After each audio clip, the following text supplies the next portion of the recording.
방영된 황금가면 56화에서는 유라에게 협박받는 차화영의 모습을 볼 수 있었는데요. 결국에는 이번에도 유라와 진우의 이혼을 시키지 못하는 모습을 보여주었죠.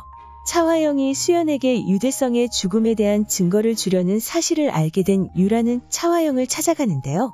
차화영에게 유대성을 따라가라는 지시를 내리는 녹음 파일을 들려주는 유라의 모습을 볼 수 있었습니다. 그런 유라의 모습에 당황하는 차화영의 모습이 나왔고 그녀에게서 휴대폰을 뺏으려 했지만 실패했는데요. 이후 김 실장이 유라의 휴대폰을 빼앗아 주었지만 유라는 백업 파일이 존재한다는 사실을 차화영에게 알려주었습니다. 그렇게 결국 유라를 죽을 때까지 자신의 며느리로 삼겠다는 각서까지 유라에게 건네는 차화영의 모습을 볼 수 있었는데요. 그 사실을 알게 된 진우는 차화영에게 분노하는 모습을 보여주었죠. 한편 수연은 차화영의 제안대로 동아의 마음을 돌리려는 모습을 볼 수 있었는데요. 그녀의 생각대로 SA그룹 투자 철회를 취소하려는 고미숙과 동아였죠. 그런 그들의 모습에 미안해하는 수연의 모습이 나왔지만 동아와 고미숙에게도 계획은 있었습니다. 다음날 차화영을 찾아간 동아는 고미숙이 자금을 메꿔주는 것으로 투자 철회를 취소하겠다 말했는데요. 그의 그 말에 고미숙에게 감사 인사를 전하는 차화영의 모습도 함께 볼 수 있었죠. 이후 그 소식을 전해들은 수연이 차화영을 찾아가 유대성의 죽음에 대한 증거를 달라고 말하지만 결국에는 얻어내지 못했습니다. 차화영은 수연이 동아의 마음을 돌린 것이 아닌 고미숙의 도움으로 투자 철회 취소를 얻어내었다는 이유로 증거를 넘기지 않았는데요. 그런 차화영의 모습에 분노한 수연은 진우를 찾아가 차화영에게서 증거를 찾아오라 말하는 모습을 볼 수 있었죠. 그런 수연에게 진우는 어머니는 모르는 일이라 말했지만 수연은 차화영이 증거가 있다고 했다 말해주었습니다.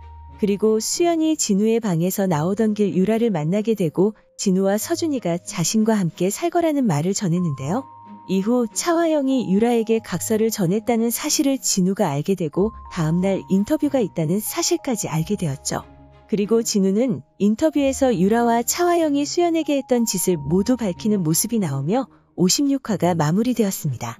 이후 예고에서는 진우의 폭로에 그를 타박하는 차화영과 유라의 모습을 볼 수 있었고 이후 수연의 집으로 돌아온 서준이의 모습도 함께 볼 수 있었죠.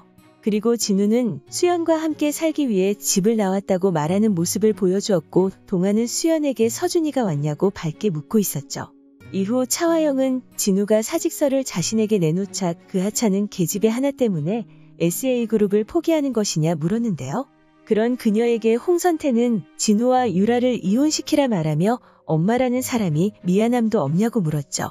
그리고 유라는 차화영에게 이제 어떡하냐고 물었고 차화영은 너와 이혼을 시키던지 아니면 수연이 사라져야 한다고 말했는데요.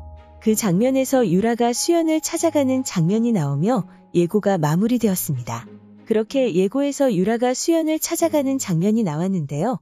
이번에도 차화영의 지시로 인해 수연을 처리하려는 유라의 모습이 나올 것으로 보이죠. 하지만 이번에는 유라의 생각대로 되지 않을 것으로 보이는데요. 아마도 수연은 모든 사실을 알고 있었고 유라를 함정에 빠뜨리지 않을까 생각됩니다. 이전과 같이 유라는 수연을 처리하기 위해 자신이 계획한 장소로 수연을 데려가지 않을까 생각되는데요. 그 사실을 모두 알고 있는 수연이 미리 그 자리에 기자를 불러 유라가 자신을 죽이려 한다는 사실을 밝히게 되지 않을까 생각됩니다. 그렇게 유라의 악행이 모두 밝혀질 것으로 보이는데요. 과연 유라는 어떤 모습을 보여주게 될지 궁금해집니다. 오늘 준비한 영상은 여기까지입니다. 시청해주셔서 감사합니다.